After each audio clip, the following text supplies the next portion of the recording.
You're listening to Interactive Wrestling Radio, featuring the Interactive Interview, courtesy of WrestlingEpicenter.com. So what you gonna do? Let me talk to you, dummies. Oh, yeah. You're where it's at. If you're smart like me, you gotta listen. And if you don't listen to it, I'll come out of your computer and body slam your ass. don't be a Melvin. I will scar you. Open your third eye. Woo! It's gonna be cool. Oh, what a rush. It's showtime! We had a lovely conversation. To the interactive interview. Interactive wrestling radio. The Epicenter.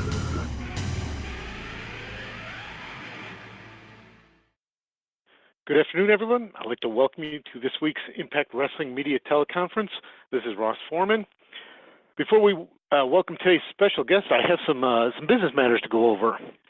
First, as everybody hopefully by now knows, Impact Wrestling this morning announced that a major press conference and public Q&A for Slammiversary will be held on Monday, June 4th, starting at 10 a.m. at the world-renowned Real Sports Bar in downtown Toronto. The public is invited to attend and will be given a chance to participate. Plus, there will be limited time afterwards for autographs and photos with the Impact stars. We also would like to virtually invite all of the media from around the world to participate. As this morning we announced a press conference, the appearances will include former multi-time world champion Austin Aries, Mr. Impact Wrestling Moose, former five-time Knockouts champion Madison Rayne, the play-by-play announcer each week for Impact, Josh Matthews, and Toronto's own Gail Kim, of course a member of the Impact Wrestling Hall of Fame. Media, if you would like to participate in the press conference, feel free to tape a question and email it over to me. I think everybody should have my email. Be sure to include your name and your media outlet and specify who the question is directed to. I would suggest you wait until after next week's Impact to send your question so you know exactly where things are at in Impact on the road to Slammiversary. Again, I'll remind you next week on the teleconference, but plan to send me your videos via email next week after Impact. One other business matter before we get going. As I ask each and every week on the teleconference, please limit your questions to one and one only, and please do not get back in queue to ask another question until I say it's okay. There are a lot of people on the calls, and sometimes people won't get the question answered because people are asking multiple questions. So thank you for that. And with that said, let me open up the line here and welcome our special guest, as I just mentioned, a five-time former Knockouts champion coming back to Impact Wrestling. Let's welcome Madison Rayne. Thanks, Ross. Hello, everyone. Madison, how are things going? Welcome back. What a treat to see you back in the fold. Going, no doubt, in the back of your mind, thinking that you're going for a six-time Knockouts champion. You know, Ross, at this point, I never know what twists and turns my career is going to take. But yeah, absolutely. Having that sixth Knockouts title run, putting me at a tying second place of all-time Knockouts championship victories would be awesome. That said, I got to ask you about Knockouts division circa 2018. Diverse and obviously arguably as powerful as it's ever been. You got Tessa, Taya, Sienna, Champion Alley, then not forget Kiera Hogan, and of course the mystery of Rosemary and Sue Young. How do you size up the Knockouts division?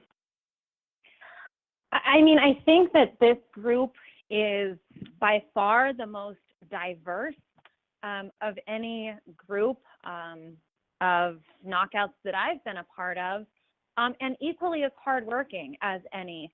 You know, back in 2007 when this whole division was getting started, I wasn't there at the onset of it, but shortly after I came in. So I've been very fortunate to see many different faces and be able to, you know, get in there in the ring with so many different Knockouts over the years. And I would say that, yeah, without a doubt, even in just being back for a short time, I can tell that this group is they're young, they're hungry, and they definitely feel like they've got something to prove, and they're ready to make their mark in women's wrestling, in Knockouts history. I'm excited for them, and I'm excited to kind of be on this side of it. When I came in 2009, I was the Kiera Hogan. I was the Tessa Blanchard. I was young and hungry, and I needed to make my mark. So now that, I never stop growing and changing, and I think that's the worst thing you can do in a business like professional wrestling.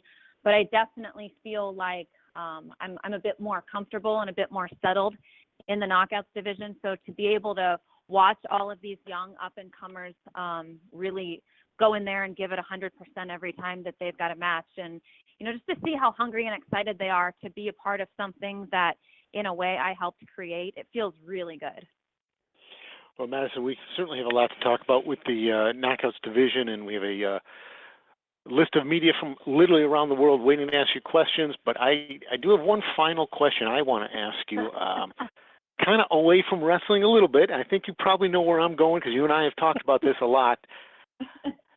You're smiling, you're laughing because I'm going to ask you about your beloved Chicago Cubs.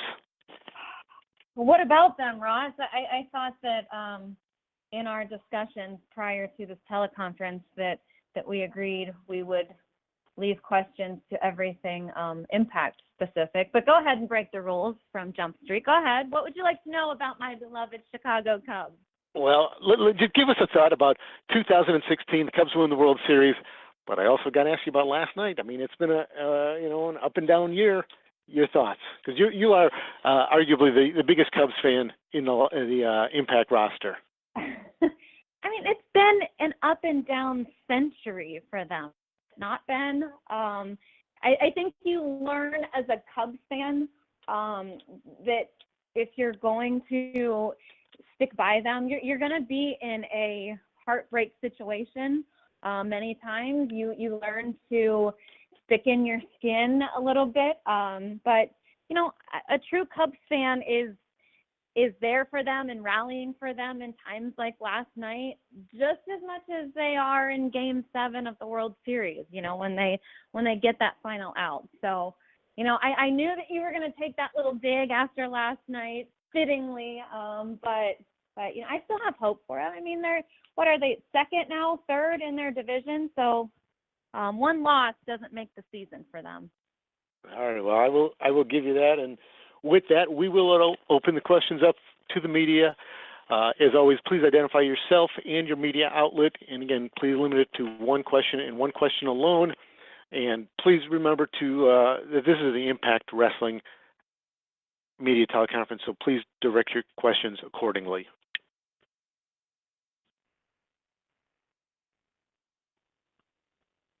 Q&A session has started. To ask your question, please press *6.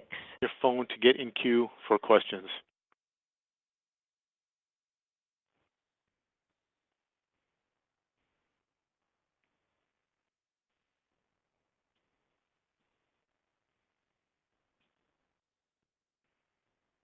Hi, my name is Ryan Cook. I'm with WrestleCast Radio over at Strong Style Media.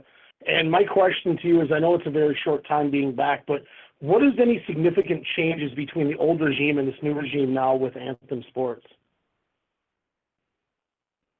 Do you mean specifically with the company, not just the Knockouts division? I guess just my question was, how's the feel backstage? I mean, is it more of a breath of fresh air? I've heard so many positive things now with this new regime, I guess was where I'm going. Okay, yeah. When I start thinking about my career and how long I've actually been around Impact Wrestling, it's both humbling and reminds me that I'm not 21 years old anymore. But in the time that I've been with Impact Wrestling, and it's no secret that the company has gone through ups and downs, much like any company would. But I can say that the same feel that I previously spoke about within the Knockouts division, where everyone is young and hungry, and it's a feel-good environment, that transcends across the entire locker room. In the time that I've been back, what I have experienced is absolute positivity.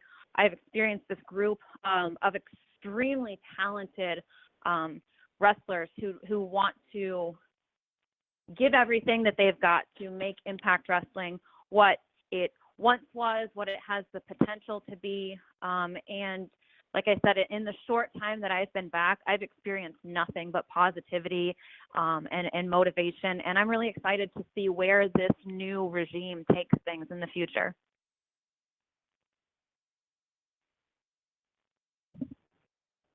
Hey, Madison. Sean Ross Sapp of Fightful.com.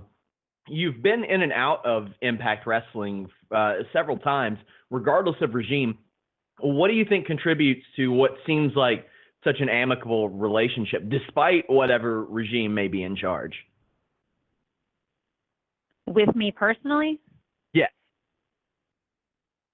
I've always tried my very best in a business that has the potential to get very dramatic, to always just go to work and remember that it doesn't feel like work. And at the end of the day, everybody who's there, everybody who's part of the company, they're living their dream job. I mean, we wake up every day and get to go perform and do what we love and what we've loved since we were kids. And in those moments, I mean, I'm human. I have moments where I want to bang my head against the wall at work. But in those moments, I just remind myself that I'm literally living my dream job. And there's really no better situation to be in. And you know, the other thing that I have done in those times of, you know, I spoke of ups and downs throughout the company. In those down times, you just kind of put blinders on and you mute maybe social media and the world and everybody who is trying to tell you of the demise of something that's coming, because that's the absolute best thing you can do. I mean, not just with Impact, not just with wrestling, but, you know, you are there and I have been there and I have seen, you know, what the real story is. And so I just put on blinders and kind of try to shut out the negativity. And I think that maybe that's probably helped me in all of my ins and outs and backs and forces through the company. Thank you so much. Mm-hmm.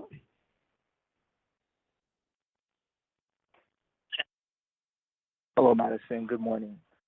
This is Ro the Great from V2 Wrestling out of the UK and also Impact Lounge podcast here in the US. And my question is, with the Knockouts division being its strongest in some time, do you think it's time to bring back the Knockouts tag team titles? And if so, what do you think the company can do now that they didn't do back then where it could be a little bit more successful? That's such a hard question for me because I, even in the years that I wrestled on the independent scene before my first time at Impact Wrestling, I have an affinity for and I love tag team wrestling. But I think that right now it's as strong as the division is, adding another element as far as the tag team titles right now in this moment, it may not be the best timing, because while the Knockouts division is incredibly talented, and I've spoken to that quite a bit, it's not a deep roster in terms of, you know, when we had those Knockouts tag titles before, we had 15, 17, I don't remember exact numbers, but we had so many women, you know, and opportunities for, you know, like the Beautiful People and Sarita and Taylor Wilde to form those teams. So it made more sense at the time. I feel like with the talent that we have now, it's best to just keep the Knockouts title. And then, of course, down the road, as things progress and grow and the Knockouts division gets a bit deeper, a bit richer, and you know, we get some more women coming in, I think that's definitely something that could and should be visited. But I believe that timing is everything, and right now I don't think is the perfect time to bring those titles back. Definitely something to look for in the future. Madison, we're going to go to a email question from Lee Med of Alive Radio. He wants to know, how do you balance life as a wrestler, a mom, and a businesswoman? I'll let you know when I figure out how it is that I continue to do it. You just have to do it. And I think that anyone who is a parent can attest to this, that you get this supernatural, superhuman strength about you once you become a parent. And, time management is essential to wearing as many different hats as what I do.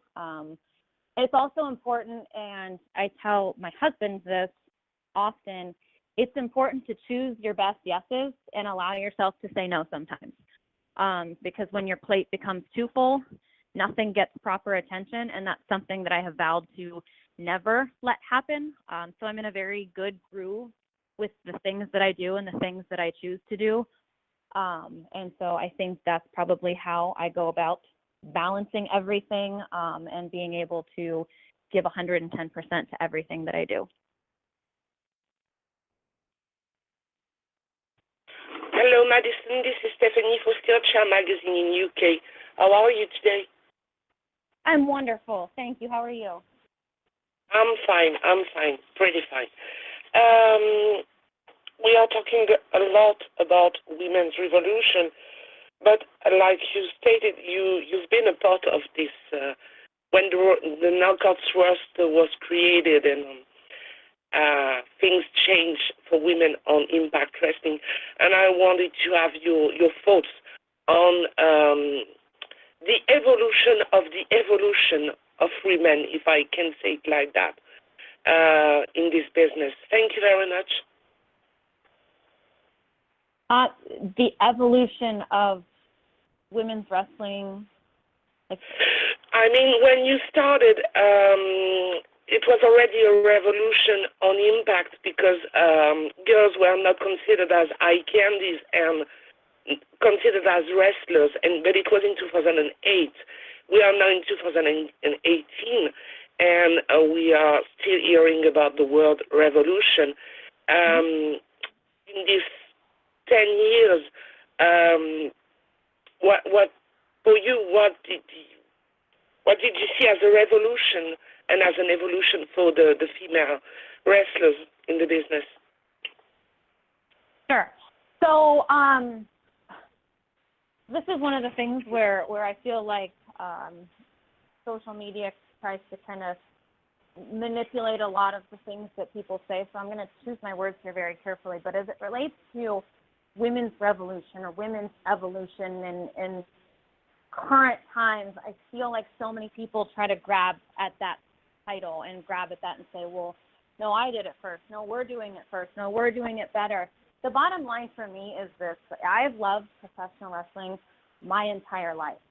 And that's a love that started when I was 6 years old and I was watching wrestling and I was watching women like Alundra Blaze and Bull Nakano. So to say that the women's revolution or that women's wrestling is just now starting to evolve, I don't think is giving proper credit to the women who paved the way and laid that foundation for us.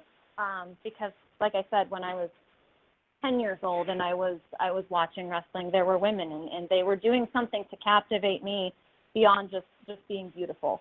So I think that, like with anything over the years, it evolves and changes. I think that right now is a time in women's wrestling where if you can't hang in there with the best of the best, you're not going to make your statement.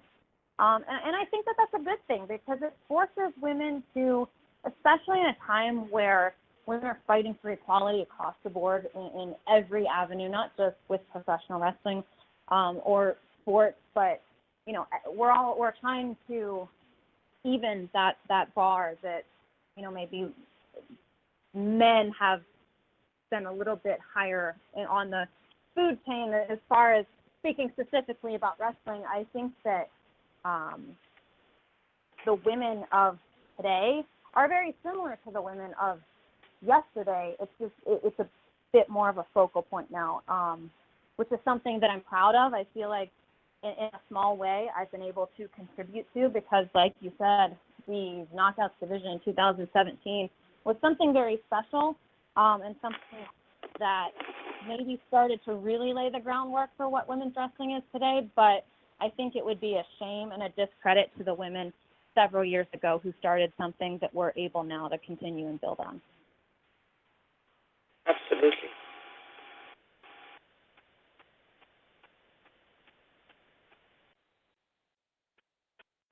Madison, we're going to go to a email question from Dirk Daff. And I actually like this question a lot. I certainly look forward to your answer on this one. Who would be your first few picks for a softball game featuring the Impact roster? Ooh. Okay. Current roster only? Is that how we're scouting our team? Yes. Okay. Well, I would definitely take Moose on my team, given his almost insane athleticism. Let's see, who else? Maybe Sammy Callahan, because I've seen what he can do with a baseball bat, and as terrifying as it is, I would rather have him on my team rather than on the team against me. Who else would I take? Those would definitely be my first and second round draft pick. And as much as I don't care for her as a person, you've got to give it to Tessa Blanchard. She's incredibly talented and athletic, and I'm sure that she would be an ace on my team as well. So I will put my personal feelings aside, and I will choose Tessa Blanchard for my team also.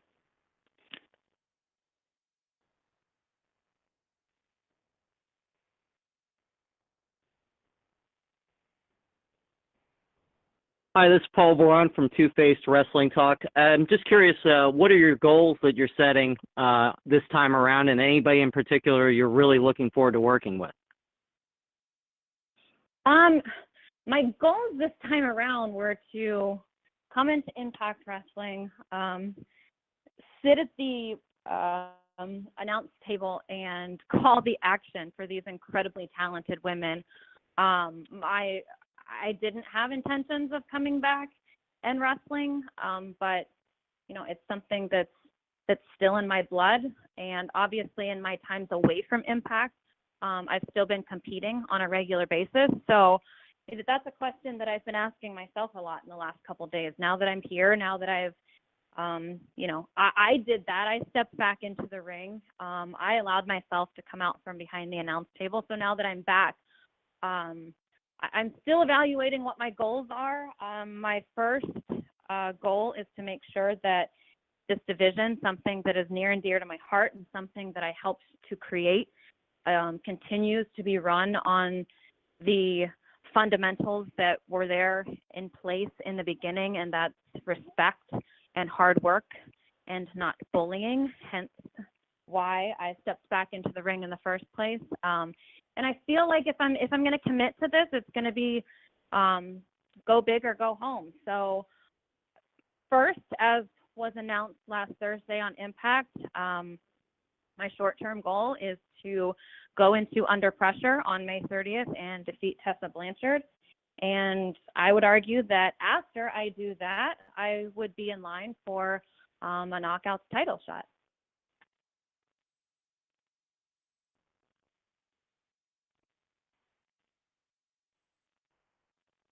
Madison, how are you? This is Brian from the High Spot Podcast. How are you?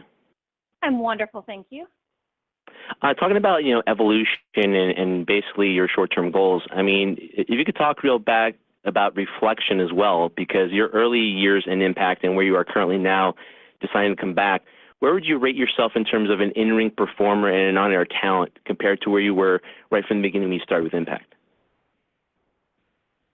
I would argue right now that I am probably at the peak of my in-ring performance, which after all this time feels like it's crazy to me that I've been able to continue doing what I do for as long as I have. But I've always been of the opinion that you never stop learning. You continue to be a student of the game. And as, like we've been talking about, women's wrestling has changed and evolved. And if the participants in that don't change and evolve as well, they're not going to succeed. So I feel like I've done a very good job of studying my craft, changing up my move set. That's the one thing. Baseball teams and football teams, they watch tape, they watch film, they study their opponents. If I'm continuously changing and I'm constantly changing and growing, that's impossible for my opponents to study. So that's where I'm at right now. I'm training a lot in the ring. I'm training a lot outside of the ring. I'm changing things up. I'm bringing new things into my moveset. I'm also confident in who I am as Madison Rayne. I'm confident in my skill set. I'm confident in my goals. So I think that may give me a bit of an edge over some of these new up-and-coming knockouts. But I definitely feel like I'm in the best shape of my life, both in and out of the ring right now. Thank you. Thank you. Madison, we'll go to an email question from Duncan, who writes in, who have been your favorite women to wrestle throughout your career? I have had countless opportunities to be in the ring with people who have forced me to grow and forced me to step out of my comfort zone. And the ones that come to mind right away are always Gail Kim, Mickie James, Angelina Love, and I can only imagine that Tessa Blanchard is going to do the same thing. And I love being able to step into the ring with women who challenge me and push me outside of my comfort zone and make me really have to work to get a victory. But yeah, I think that the first time I ever felt like, oh my God, this is this is a big feat in front of me was with Tara, with Victoria, when she came to Impact Wrestling in my first year being there. She definitely was the first one to grab a hold of me and throw me out of my comfort zone. So I always thank her for that. But Gail and Mickie, Angelina Love, all of those women have really helped form me as a performer by forcing me to be my absolute best every time I was in the ring with them. Hi, Madison. This is Tommy from Heels and Quads Wrestling Podcast. Hello. How are you today? I'm good. Thank you. All right. So my question is with the current surge, as I like to call it, of women's wrestling, what intrigues you the most about your return to Impact? Is it matches you haven't had with different opponents? Or is it what we think will eventually happen, your record-tying Knockouts championship run?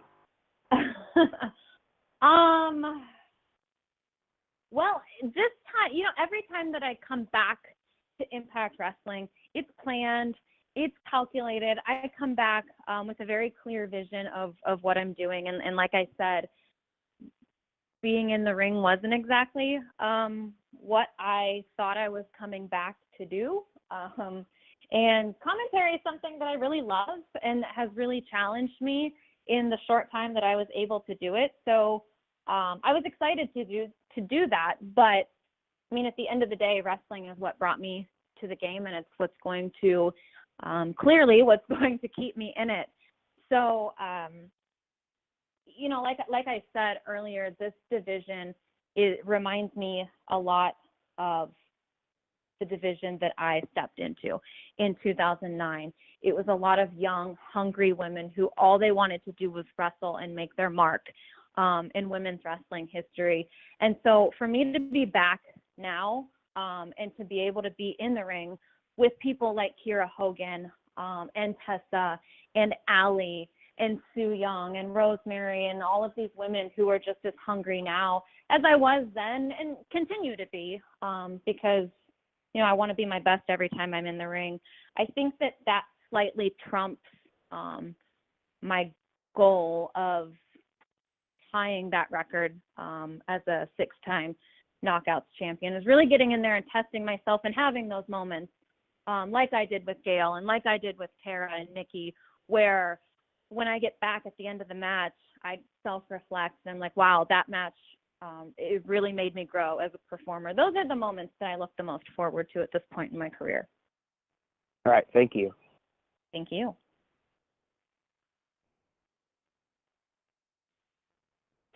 Madison, we're going to go to an email question from James, who asked, what did you learn in your earliest days in Impact, and how do you translate that into 2018?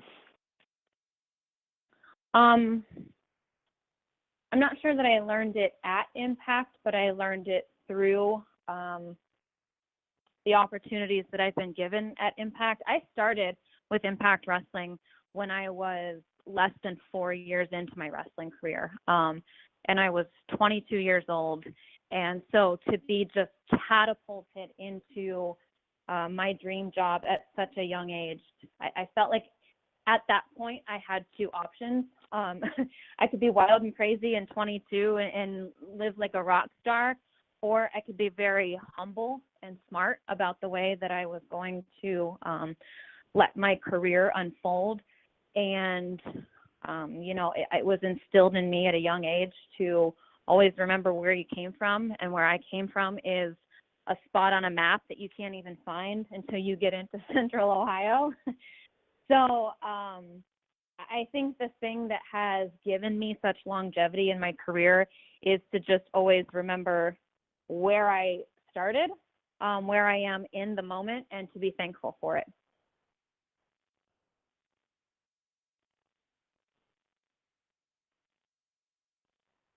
Hey Madison, this is Jeremy Bennett with Sportskeeda. It's great to talk with a fellow diehard Chicago Cubs fan.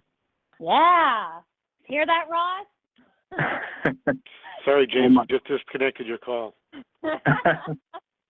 I wanted to ask, what are your thoughts on a potential feud with Tessa Blanchard, and have you faced her in the ring before? I haven't, actually. I've shared many locker rooms with her. We've been at Shimmer together several times. We've done a couple other independent shows together, but I've never actually been in the ring with her. So I'm really excited. I know that I've studied her. I've watched her. She's making such a massive buzz. Like, she's making her mark on women's wrestling in such a big way. And so for me, those are the kind of opponents that I need. Those are the kind of opponents that I want, because at this point in my career, I feel like, for me personally, I want to prove to myself that I still deserve to be in wrestling, that I still deserve to be in the knockouts division, which I hold in very high regard. So the idea of having a feud with her it's exciting to me. It pushes me to work really hard to be prepared for that, because, like I talked about a few minutes ago, I wear a lot of different hats. I'm mom, I'm wife, I'm entrepreneur, I'm student, I'm all of these things outside of wrestling.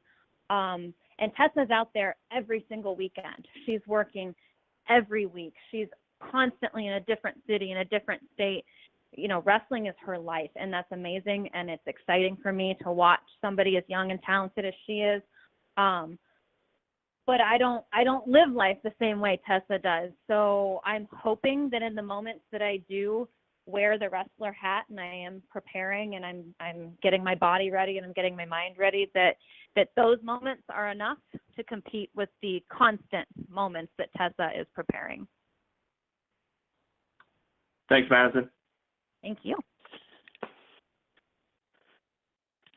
And first, a quick note for the media. Yes, to those who have texted over to me, yes, you may get back in queue if you have a second question.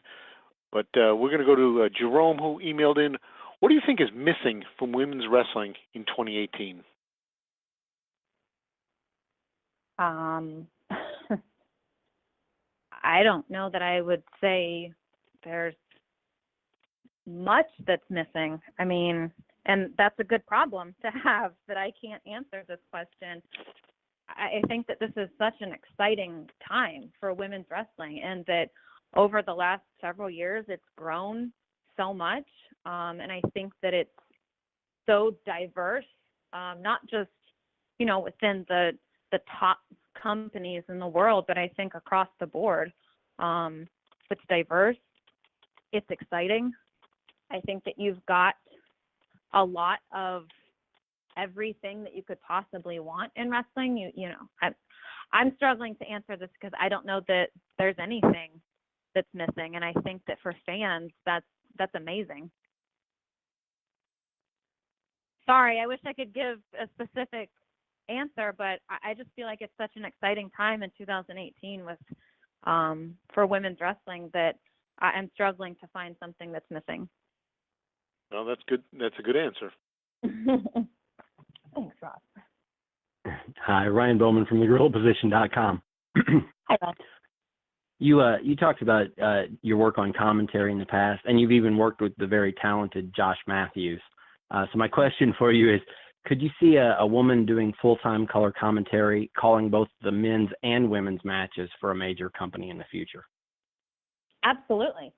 And I would like to throw my name into the list of suggestions for that position. I will say this, and I was completely blown away by this.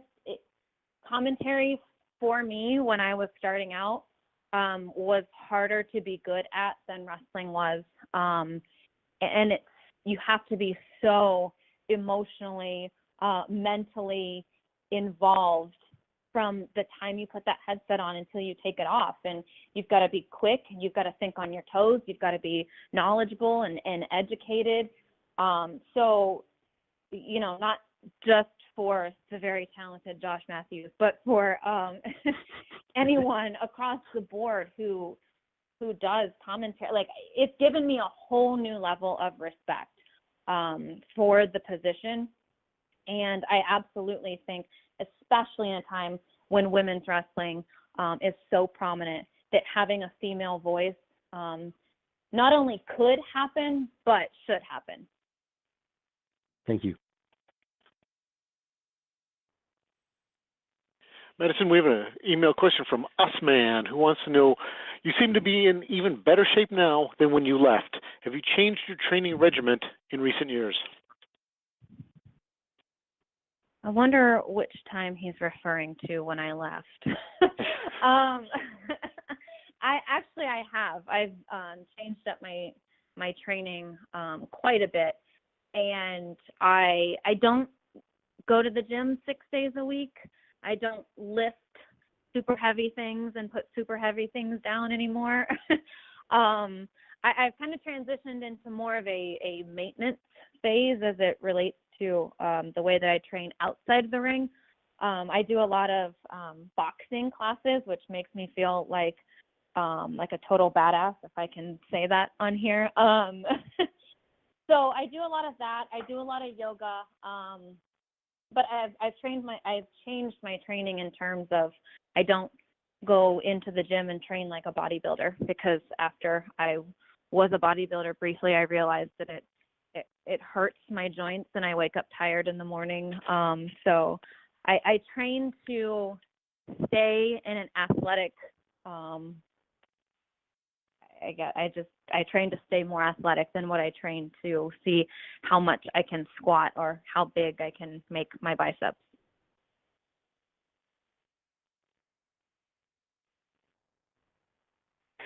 Hey, Madison, this is Jeremy Bennett again with Sportskeeda. So I'm going to ask you a Cubs question at the behest of Ross now. Who is your favorite all-time Cubby? And also, how did you celebrate the World Series win in 2016? So I'll be totally transparent, because I don't like those people that say, like, I'm a fan of this, but they're not really.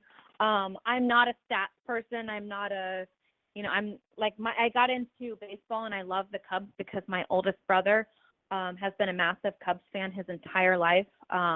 And I've known about Ryan Sandberg since I was about 4 years old. He's the reason why I played second base and when I was a kid. Okay, then you and my brother would get along well, because I remember posters of him hanging in my brother. My brother was a very, very, very talented baseball player too, and he loves the Cubs, and so I felt like he was an expert. If he liked the Cubs, I was going to like the Cubs. But I didn't. There was a time, like in high school when prom and my hair and my nails and all of those things kind of superseded watching baseball. And then as my wrestling career kind of started to take off, I wasn't able to follow along as much as I would have liked or as much as I do now. So when asked who my favorite all-time Cub is, I'm going to go real recent, and I'm going to say, this team of Chris Bryant and Anthony Rizzo, they're a lot like the young, hungry, talented knockouts that we've been talking about for so long. They're talented beyond their years.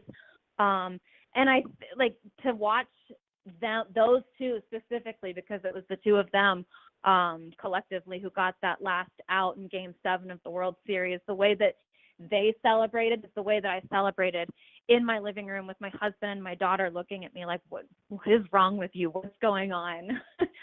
And then I called my brother and we screamed over the phone and we were excited. And I'm sure that in saying all of this, the entire state of Ohio is going to disown me now, considering the way that the Cubs won the World Series, but that's okay. I'll take it.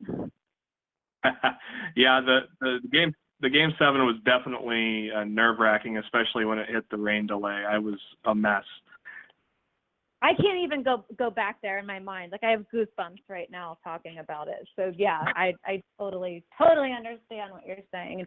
And funny story real quick, when I came, I wasn't living in Ohio at the time, but I came up here for the weekend and I walked into a Dick's Sporting Goods in Columbus, Ohio, and I walked in. I said, "Do you guys have any Cubs jerseys?" And it was like everything in the world stopped, and everyone just turned and stared at me like I had committed the ultimate sin. And I was like, "Oh no, okay, I got it. You guys have Cleveland stuff. Have a great day." And I quickly walked out of the store. Oh no! Thanks a lot, Madison. Yeah, thank you.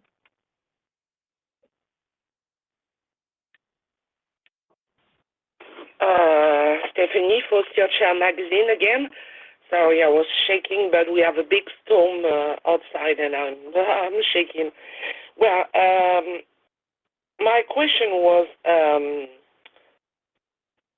to what extent was it important for you to have this freedom to come to Impact, to be wherever you wanted, whenever you wanted? What's the question? I'm sorry. How do I like that freedom? You come to Impact. You come back. You came back many times, and things like what is important for you is to be the. How do you manage your career to be able to choose the place you want to be and to be in Impact when you want to be in? So again, that's another, I guess, evolution more of the sport, not so much women's wrestling, but that in 2018, people have the option of doing like what I do and having that freedom and not being contractually obligated one way specifically. And so with that freedom, it's great. It's exciting. It's kind of, the pen has been put in my hand, and I get to creatively write this chapter of my career. But with that freedom, it's also very scary because, I spoke about this on an episode of Josh Matthews' show Around the Ring, that being free to go where you want is incredible, but it also feels nice for a company to want to put their stamp on you and to give you a contract, and so that you have that one home to go to.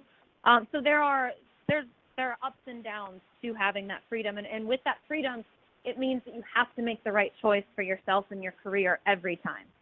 Like you can't have an off day where you make the wrong decision. You have to know, and that just goes along with having a vision for yourself and your career and goals and things that you want to accomplish. But overall, having that freedom to do the things that I want to with my career at this stage in my career has been great, and to have been welcomed so many different places with open arms has been tremendous for me, and I'm humbled by that. But at the end of the day, Impact Wrestling has always been home for me, and they treat me as such every time I come back. That's why I was trying to ask you if Impact is your home. Well, they sure make me feel that way every time I come back. And we love to see you there. Thank you so much. Thank you.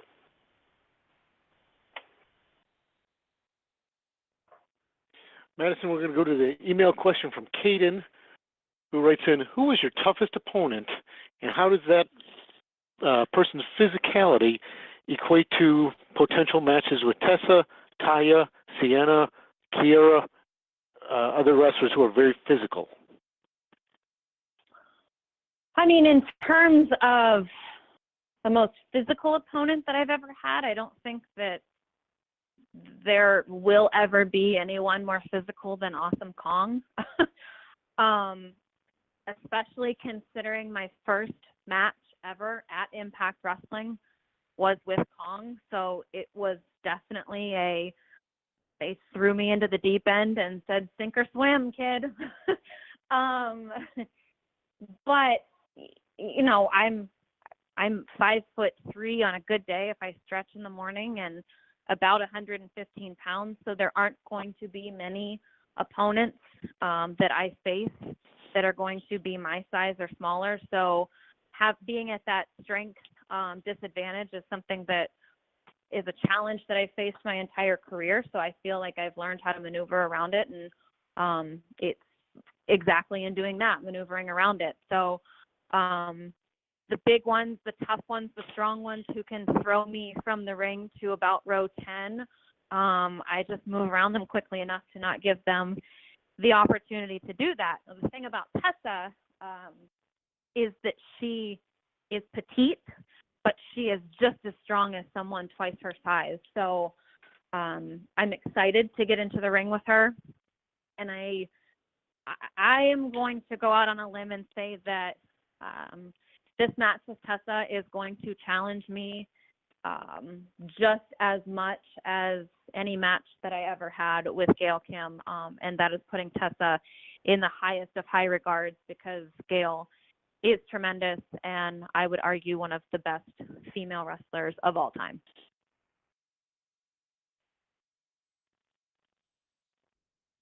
Hi, Ryan Bowman from thegorillaposition.com and lifelong St. Louis Cardinals fan. Boo! I'm from Southern Illinois. We're kind of 50-50 in this part of the world. Okay, I just remembered I have to take my dog outside, so I'm gonna have to go right now. I have one question for you, one last question.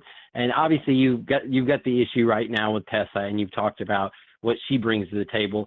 I guess, can you reveal any strategy, and do you think you guys could steal the show at Under Pressure? I absolutely think that we can and will steal the show, and that's coming from the most humble place possible. I just feel like with Tessa's in-ring skill and my in-ring skill that I'm hoping that from a fan's perspective that it's nothing short of magic. And my strategy in getting ready for an opponent like Tessa is the same strategy that it was for, the times that I got in there with Gail or the times that I got into the ring with Mickey, and it's just to sharpen my skills, to learn new skills, to not let her watch a couple Madison Rayne matches on YouTube and have me completely figured out. And at the end of the day, I'm the veteran in this match. I'm the one who has been backed into a corner and several more times than Tessa could have ever been, and I've had to fight out of that corner. And I think that that's going to give me an edge. I think the fact that, like I mentioned earlier, I've got something to prove to myself and that I still belong in this era of knockouts is going to give me an edge. And the fact that I'm just not going to let her get her hands on me. She ran away from me at in the 10 seconds that we were in the ring together last Thursday on Impact. So if that's any indication, then that magic I spoke about, it may be short-lived. That match may be over pretty quickly.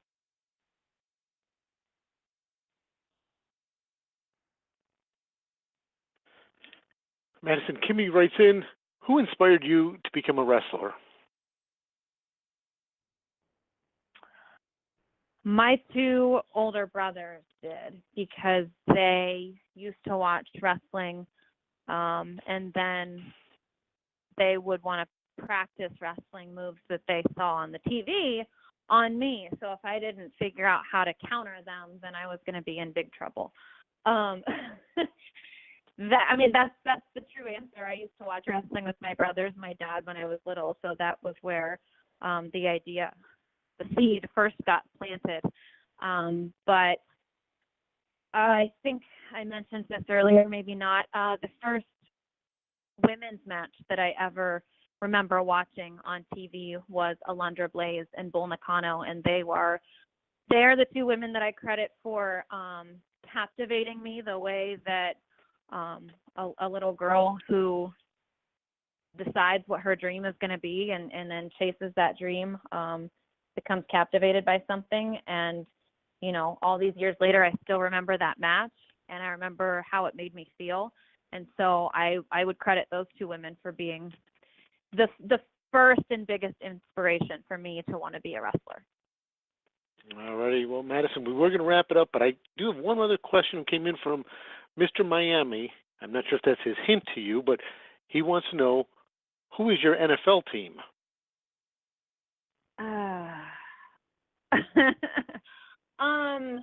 Admittedly, I do love football. And for a long time, I was a New York Giants fan. I don't watch it as much, but in the time that I spent living in Nashville, I went to countless Titans games. So I'm going to say that if I had to choose a team, that it would be the Titans. All righty. Well, Madison, with that, I appreciate it. Your time has been much appreciated, as always. And before we wrap it up, we'll give you the floor for a final thought. Absolutely. Thank you, Ross, for having me on this call. Thank you to everyone for your questions. I hope that I gave them answers that exceeded your expectations. I'm thrilled, honored, and humbled at the opportunity to be back at Impact Wrestling. And I'm excited for everything upcoming. I'm excited to have that much anticipated match with Tessa Blanchard at Under Pressure on May 30th. I am also excited to return to Impact tapings on June 1st and 2nd in Windsor. I will also be at the Zero Fear One Night Only event on June 3rd, as well as the press conference just announced today that will take place in Toronto on June 4th. So I have a busy summer coming up with Impact Wrestling that I am incredibly excited about. So thank you guys all for your questions and your time today. You got it, Madison. Thank you very much. And media, once again, please remember, after next week's Impact, email your questions, because we will broadcast those questions from you guys at the press conference June 4th in Toronto. Thank you again. We will talk to you next week.